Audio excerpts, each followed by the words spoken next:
Hey guys, namaste and welcome to Hit TV. ప్రస్తుతం power star Pawan Kalyan నటిస్తున్న 3 సినిమాలు sets పై ఉన్నాయి.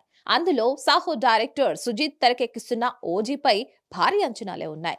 డివివి దానయ్య నిర్మిస్తున్న ఈ సినిమా ఇప్పటికే దాదాపు 60% షూటింగ్ కంప్లీట్ చేసుకుంది. ముంబైలో గ్యాంగ్స్టర్ బ్యాక్ డ్రాప్ లో తెరకెక్కుతున్న ఈ సినిమాలో cute beauty Priyanka Arul Mohan heroine గా నటిస్తుంది. విలన్ గా బాలీవుడ్ స్టార్ హీరో ఇమ్రాన్ హష్మీ నటిస్తున్నాడు. ఈ సినిమాతోనే టాలీవుడ్ ఎంట్రీ ఇస్తున్నాడు ఇమ్రాన్. ఇప్పటికే రిలీజ్ అయిన హంగ్రీ చీతా గ్లిమ్స్ పవన్ అభిమానులకు పూనకాలు తెప్పించింది. ఓ డై హార్డ్ ఫ్యాన్ గా పవన్ ను ఎలా చూపించాలో అంతకు మించి అనేలా చూపించబోతున్నాడు సుజిత్. అందుకు తగ్గట్టే డివివి ఎంటర్టైన్మెంట్స్ ఇచ్చే అప్డేట్స్ ఫ్యాన్స్ కు మంచి కిక్ ఇస్తోంది. అయితే ప్రస్తుతం ఓజీ షూటింగ్ కు బ్రేక్ ఇచ్చారు. పవన్ పాలిటిక్స్ కారణంగా షూటింగ్ ఆగిపోయింది.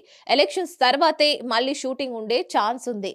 ఇదిలా ఉంటే సలార్ సినిమా రిలీజ్ అయిన రోజు నుంచి ఓజీ ట్యాగ్స్ ను ట్రెండ్ చేస్తున్నారు power star Pawan Kalyan fans. ఓజీలో పవన్ కు సుజిత్ ఇచ్చే ఎలివేషన్ సలార్ కు మించి ఉంటుందని, సలార్ రికార్డులని ఓజీ బ్రేక్ చేస్తుందని ట్రెండ్ చేస్తున్నారు. ఇదే సమయంలో సలార్ మూవీలో జగపతి బాబు కూతురుగా రాధారమ్మ పాత్రలో నటించిన శ్రీయారెడ్డి ఓజీ అదిరిపోయిందని చేసిన కమెంట్స్ వైరల్ అయ్యాయి.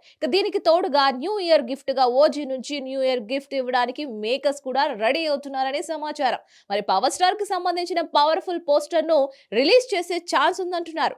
దీంతో పవన్ ఫ్యాన్స్ కు న్యూ ఇయర్ సెలబ్రేషన్స్ మరింత గ్రాండ్ గా మారనున్నాయి. మరిన్ని మూవీ అప్డేట్స్ కోసం please like, share and subscribe to hit TV.